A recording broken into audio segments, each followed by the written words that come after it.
श्रीगौरी वक्त्रपद्मार्का श्रीविघ्नेशा गजानना उत्तिष्ठ सुरसम्पूज्या त्रैलोक्यं पालनं कुरु श्रीगौरी वक्त्रपद्मार्का श्रीविघ्नेशा गजानना उत्तिष्ठ सुरसम्पूज्या त्रैलोक्यं पालनं कुरु उत्तिष्ठोत्तिष्ठ हेरम्बा उत्तिष्ठ गणनायका उत्तिष्ठ करुणापूर्णा भक्तानां भाग्यदायका उत्तिष्ठोत्तिष्ठ हेरम्बा उत्तिष्ठ गणनायका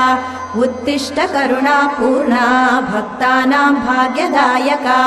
श्रीयाकुवाहन शिवात्मज दिव्यगात्रा श्रीभिन्नदन्तधनुजान्तक सूक्ष्मनेत्रा